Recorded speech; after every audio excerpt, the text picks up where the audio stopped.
I hope you all are fine. This is our next lecture of physics, that is optics. देखिए, in previous lecture में हमने basically TIR की सारी applications complete कर ली थी। आज हम जो है बहुत ही नया टॉपिक स्टार्ट करने जा रहे हैं, रिफ्रैक्शन और स्फेरिकल सरफेसेस। ठीक है, और ये बेसिकली रिफ्रैक्शन और स्फेरिकल सरफेसेस का मतलब है कि कोई रिफ्रैक्टिंग सरफेस दिया हुआ है स्फेरिकल, आइदर वो आपका कन्वेक्स भी हो सकता है, आइदर कनकेव भी हो सकता है। देखिए, ये बेसिकली 5 टॉपिक्स हैं इसके। आज हम फर्स्ट करेंगे।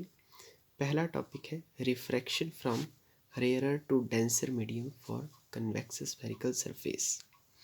मतलब कि अगर कोई रे रेयरर मीडियम से डेंसर मीडियम की तरफ जा रही है कन्वेक्स स्फेरिकल सरफेस में। एक्चुअल में क्वेश्चन एग्जाम में इस तरह भी पूछा जाता है, prove that -μ1 upon u plus μ2 upon v is equal to μ2 minus μ1 upon R when refraction occur from rarer medium at the convex spherical refracting surface. मतलब कि ये आपको इक्वेशन डेरिवेशन प्रूव करनी होती है, या तो मैंने लिख रखा है और करके इस तरह भी क्वेश्चन एग्जाम में आ सकता है। तो देखिए, पहला जो हमारा आर्टिकल है ये आपके सामने है और एक डायग्राम बनी हुई है। देखिए, बेसिकली आपने 3-4 चीज़ें पहले भी पढ़ी हुई है कि आपका कनकेव जो होता है, कनकेव मिरर बेसिकली जब आपने बात की थी तो कनकेव मिरर बेसिकली इस तरह का होता है और इस तरफ जो है इस तरह से की होती है पॉलिशिंग। ठीक है, जबकि कन्वेक्स जो है आपका इस तरह का होता है और इसकी इंटरनल साइड को पॉलिशिंग की होती है। बाकी अगर लेंस की बात करते थे तो लेंस आपका कनकेव और कन्वेक्स दो से मिलकर बनता था, बट यहाँ पर हम बात कर रहे हैं स्फेरिकल रिफ्रैक्टिंग सरफेस की। तो स्फेरिकल रिफ्रैक्टिंग सरफेस का मतलब है कि वो पूरा ही स्फेरिकल होगा। रिफ्रैक्टिंग सरफेस हमने बात की यहाँ पर कन्वेक्स के लिए, हमारी अभी बात हो रही है कन्वेक्स के लिए, तो हम कन्वेक्स की बात करते हैं। अब देखो, इससे पहले हमें साइन कन्वेंशंस का भी पता होना चाहिए। ठीक है, आपको पता है साइन कन्वेंशंस में पहला जो होता है that is all the distances measure from the pole. जितने भी डिस्टेंस होते हैं वो पोल से मेज़र किए जाते हैं। और जो आपका अगर कोई आपका मेज़रमेंट है, जैसे ऑब्जेक्ट डिस्टेंस, इमेज डिस्टेंस, या आपका focal length, focus, radius of curvature जो भी है, अगर वो इंसिडेंट रे की डायरेक्शन में मेज़र हो तो पॉजिटिव लिया जाता है, अगर वो उसके अगेंस्ट लिया जाए तो दैट इज़ नेगेटिव लिया जाता है। अब बेसिकली इसको समझते हैं हम कि एक्चुअल में ये क्या कंसेप्ट है। बेसिकली आपने यहाँ पर ड्रॉ किया है, मैंने पहले से ही डायग्राम तैयार कर रखी है। बेसिकली पहले से आपने क्या करना है, कन्वेक्स स्फेरिकल रिफ्रैक्टिंग सरफेस लेना है। कन्वेक्स मतलब ये वाला आपने यहाँ पर लिया। स्फेरिकल मतलब कि आपका पूरा एक तरह से स्फेयर टाइप होना चाहिए। ठीक है, और ये रेयरर मीडियम है और ये ग्लास के अंदर, मिरर के अंदर आपका डेंसर मीडियम है। रेयरर मीडियम का रिफ्रैक्टिव इंडेक्स μ1 माना और डेंसर का मैंने μ2 माना। ठीक है, और ध्यान रहे सम टाइम क्या पूछा जाता है, μ1 की जगह n भी यूज़ किया होता है रिफ्रैक्टिव इंडेक्स के लिए, तो उसमें कंफ्यूज होने की ज़रूरत नहीं है। बेसिकली हमने क्या किया, रेयरर मीडियम से रे को एंटर करवाना है डेंसर मीडियम में। तो बेसिकली रेयरर मीडियम में मैंने ऑब्जेक्ट को रखा O, यहाँ से रे आई और यहाँ पर। अब आपको पता है बेसिकली यहाँ पर रिफ्रैक्शन होगी, रिफ्रैक्शन होगी। अब देखो, सिंपल सी बात होती थी, जैसे फॉर एग्जांपल मैं यहाँ बात करता हूँ, इस तरह से रे होती थी, जैसे ये आती थी और यहाँ से बेंड हो जाती थी और हम नॉर्मल खींच लेते थे इस तरह से। बट अब हम यहाँ तो स्फेरिकल सरफेस है, हमें क्या पता भी कहाँ पर नॉर्मल हमें खींचनी है। तो इसका बड़ा सिंपल सा तरीका होता है, बेसिकली आपने इस स्फेरिकल मिरर का सेंटर देखना है, कोई ना कोई सेंटर तो होगा ही। जैसे ये सेंटर है, सेंटर लगाया और सेंटर को बेस मानते हुए हमने यहाँ से एक नॉर्मल को खींच लेना है, नॉर्मल को ड्रॉ कर देना है। ठीक है, अब बेसिकली जैसे नॉर्मल ड्रॉ की तो यहाँ बन जाएगा एंगल ऑफ इंसिडेंस आईटा। ठीक है, और यहाँ बन जाएगा, और उसके बाद यहीं से हमने जो आगे को रिफ्रैक्ट होके रह जाएगी उसी को यहाँ लगा देना है। ये आ गई रे आपकी रिफ्रैक्ट होकर आई पर। ठीक है, यहाँ पर centre of curvature C, this is the O, this is the I, और यहाँ पर कोई ना कोई एंगल भी बनेगा, that is refraction angle r. अब ध्यान रहे, यहाँ भी एंगल बन रहा है, जो ऑब्जेक्ट के पास एंगल होगा उसको अल्फ़ा लिया जाएगा, जो इमेज के पास एंगल बनेगा उसको बीटा लिया जाएगा, जो आपका सेंटर ऑफ कर्वेचर के पास एंगल होगा उसको हम गामा मानेंगे। अब हमें क्या करना है, यहाँ से एक ए पॉइंट लिया है, ए पॉइंट दिया, ए पॉइंट से हमें परपेंडिकुलर खींचनी है ए एम, ताकि इनको हम सॉल्व करने के लिए इजीली क्या कर सके, सॉल्व कर सके। ठीक है ना, ताकि दो ट्रायंगल को इजीली डिवाइड किया जा सके।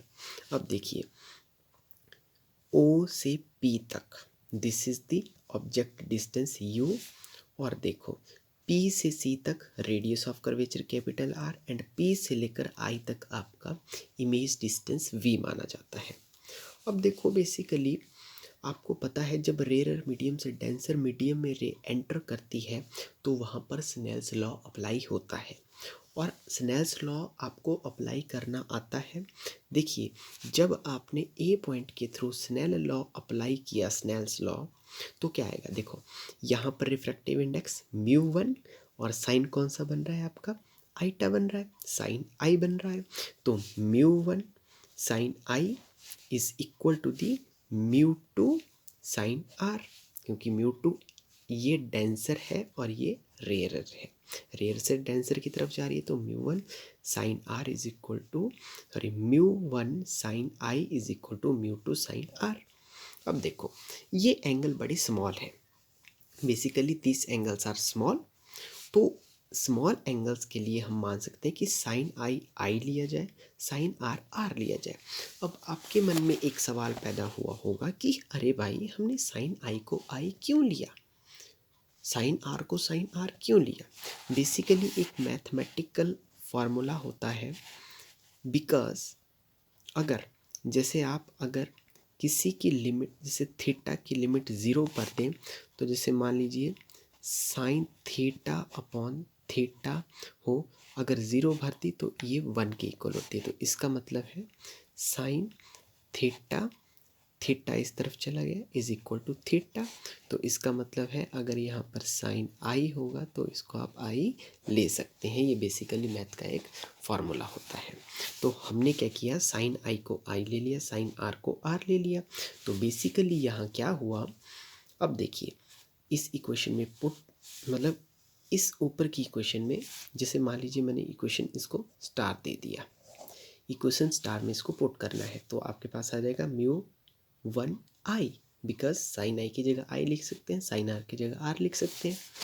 अब बेसिकली यहाँ पर ट्राइंगल्स भी बन रही है, देखो एक ट्राइंगल बन रही है ओ ए सी इंसिडेंस की, और एक ट्राइंगल बन रही है आपकी, दूसरी ट्राइंगल बन आई ए सी।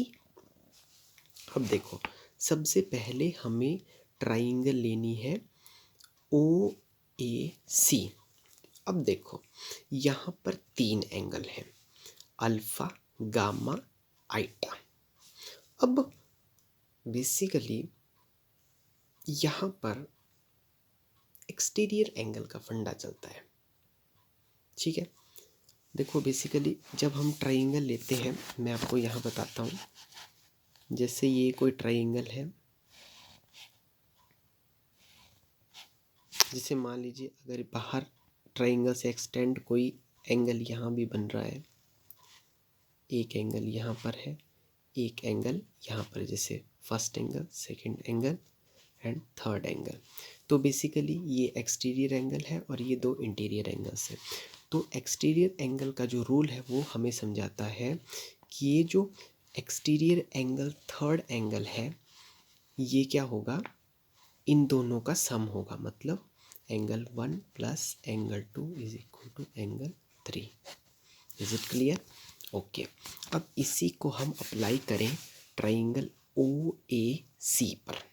अगर ट्राई करें तो यहाँ पर एक्सटीरियर एंगल आई है, तो आई का सम क्या होगा, gamma plus alpha plus gamma. तो उसी तरह आपका आ गया ट्राइंगल ओ ए सी में i is equal to alpha plus gamma. इसको दे दीजिए सेकेंड इक्वेशन।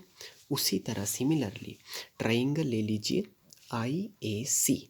जब आपने आई ए सी ट्राइंगल ली, अब आपको यहाँ दिख रहा है कि यहाँ पर आर और बी, बीटा, ये क्या है, इंटीरियर एंगल्स है और गामा आपका एक्सटीरियर एंगल है।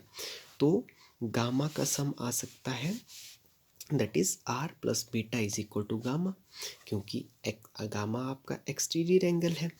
बट देखो यहाँ पर हमें कोई गामा की वैल्यू नहीं चाहिए, हमें चाहिए बेटा आर की वैल्यू, क्योंकि यहाँ पर हमें आर ही पुट करना है, तो आर की वैल्यू हमें चाहिए। तो आर की वैल्यू आ जाएगी गामा, बीटा को इस तरफ ले गए तो माइनस बीटा, इसको सेकंड इक्वेशन, इसको थर्ड इक्वेशन। अब सेकंड और थर्ड इक्वेशन को हमें पुट करना है फर्स्ट में, मतलब इनके पास आई और आर की वैल्यू आ गई, तो इसको हमें पुट करना है आपका फर्स्ट इक्वेशन पे, that is μ1 i is equal to μ2 r. अब देखो जब आप इसको पुट करेंगे तो आपके पास आ जाएगा μ1 ब्रैकेट अल्फ़ा प्लस गामा, क्यों, क्योंकि आई की वैल्यू अल्फ़ा प्लस गामा है, is equal to μ2 r. R की वैल्यू आपके पास कितनी है, gamma minus beta, gamma minus beta आपके पास दी हुई है। अब देखिए बेसिकली हमने एंगल जब हम स्मॉल लेते हैं तो बेसिकली टेंजेंट का यूज़ किया जाता है, तो हम अल्फ़ा को लिख सकते हैं is equal to tangent alpha. क्यों, अब देखो क्यों लिखा, क्योंकि बेसिकली अगर उसी तरह लिमिट अगर आप थीटा की ज़ीरो पुट कर देंगे तो आपका टेंजेंट में भी सेम केस होता है, tangent theta upon theta is equal to 1, तो आपका आ जाता है tangent theta is equal to theta. तो इसका मतलब है टेंजेंट अल्फ़ा अगर लेते हैं तो आप अल्फ़ा ले सकते हैं, मतलब कि अल्फ़ा की वैल्यू आपकी यहाँ पर आ चुकी है, ठीक है। तो tangent alpha plus tangent gamma is equal to same वही रिपीट होगा, tangent gamma minus tangent beta. अब देखिए हमें क्या करना है, आपने ट्रिग्नोमेट्रिक फंक्शन में देखा है पंडित बद्री प्रसाद हर हर बोले, मतलब साइन कॉस टेन, ठीक है। टेन का मतलब है perpendicular upon base, perpendicular upon base. अब देखो जहाँ पर टेंजेंट अल्फ़ा है, मतलब टेंजेंट अल्फ़ा यहाँ आपका बन रहा है, तो यहाँ पर हमने एक परपेंडिकुलर भी खींची है, तो मतलब कि दो ट्राइंगल हो गई है। तो आप यहाँ पर यूज़ कर सकते हैं टेंजेंट अल्फ़ा के लिए टेन, इसका परपेंडिकुलर क्या है, परपेंडिकुलर है आपका ए एम, और परपेंडिकुलर के बाद बेस, बेस है आपका ओ एम। तो आप लिख सकते हैं सिमिलरली आपने किया μ1, तो यहाँ पर था आपका, मैं लिख देता हूँ कि यहाँ पर आपका माना हुआ था आपने टेंजेंट अल्फ़ा प्लस अगेन आपका है टेंजेंट गामा। अब गामा वाला देखेंगे हम, देखिए गामा वाला साइड क्या है, होगा परपेंडिकुलर अपॉन बेस ही, तो परपेंडिकुलर ए एम अपॉन क्या आ जाएगा सी एम। तो similarly A M upon C M is equal to आपका μ2 है, देखिए μ2 है टेंजेंट गामा, तो अरे टेंजेंट गामा है तो टेंजेंट गामा के लिए सिमिलरली वही रकम आ जाएगी आपकी, बिल्कुल सिमिलर वही चीज़ आ जाएगी, कोई दिक्कत नहीं है। क्लियर हो रही है बात भाई? अब देखो उसके बाद नई चीज़ है टेंजेंट बीटा, तो टेंजेंट बीटा के आप पास भी हम एम से ही लेंगे, तो यहाँ पर ट्राइंगल ली जाएगी AM परपेंडिकुलर और MI दैट इज बेस। अब देखो हमें करना क्या है।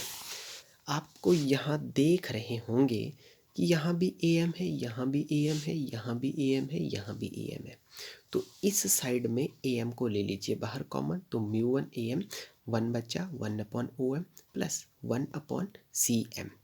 सिमिलरली इस साइड भी ऐसा ही होगा, तो AM से AM कट गया।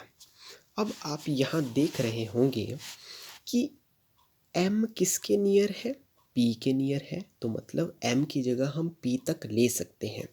मतलब कि आप क्या कर सकते हैं, OM को OP ले सकते हैं, CM को CP ले सकते हैं और MI को PI ले सकते हैं। ये आपको ध्यान में रखना है। तो इक्वेशन बन जाएगी μ1 1/OP plus 1/CP, because CM की जगह CP is equal to μ2 1/CP minus 1/PI। अब देखिए μ1 को मल्टीप्लाई कीजिए बोथ के साथ, तो क्या आ जाएगा μ1/OP plus μ1/CP equal to μ2/CP minus μ2 1 μ2/PI। इसको दे दीजिए फोर्थ इक्वेशन। अब जब आप इस पे Cartesian sign convention fourth equation पर अप्लाई करेंगे तो आप देख रहे होंगे कि यहाँ पर डायग्राम देखिए, OP आपके पास ऑब्जेक्ट डिस्टेंस U दिया है, बट आपको पता है हमने डिस्टेंसेस U से मेज़र करने हैं। हमने डिस्टेंसेस U से मेज़र, पोल से सारे डिस्टेंस मेज़र करने हैं। All the distances are measured from the pole. तो पोल से जब इस तरफ जाएंगे, अरे रे तो इस तरफ है, ये तो अपोजिट जा रहा है, तो इसका मतलब U जो होगा आपका -U लिया जाएगा। उसी तरह सिमिलरली अब देखिए यहाँ पर R की बात करें CP, तो CP पोल से यहाँ से आगे को लिया जा रहा है, तो मतलब रे की तरफ, जिस तरफ लाइट जा रही है, इमेज बन रही है, उसी तरफ है, तो ये पॉजिटिव लिया जाएगा। अब V भी इसका पॉजिटिव ही होगा, PI इमेज डिस्टेंस, क्योंकि ये भी इसी तरफ को मेज़र किया जाएगा। तो देखिए basically OP -U CP + R PI आपका +V हो जाएगा। अब देखो, अब इन्हीं को आप इस इक्वेशन में अप्लाई कर दीजिए, तो आपके पास आ जाएगा μ1/OP आपके पास -U दिया है प्लस μ1/ आपके पास CP दिया है plus R is equal two similarly उसी तरह से μ2/+R minus μ2/PI plus V हो सकता है, तो μ2/+V। अब देखो हमें करना क्या है, U और V वाले एक साइड कर दीजिए, R वाले दूसरी साइड कर लीजिए। तो यहाँ पर आ गया, ये माइनस का था, जब ये μ2/V वाला इस तरफ आया तो μ1/U माइनस μ1/U, तो प्लस का बन जाएगा, ये इस तरफ आया तो μ2/V is equal to the μ2/R। अब ये इस तरफ गया R वाला, तो ये प्लस का इस तरफ माइनस बन गया, तो आपके पास आ गया common μ1/-U plus μ2/V is equal to μ2 minus μ1/R। तो ये आपका इक्वेशन पूरा हमने सॉल्व कर लिया। सम टाइम एग्ज़ाम में N भी यूज़ हो सकता है, तो बच्चों कंफ्यूज नहीं होना है।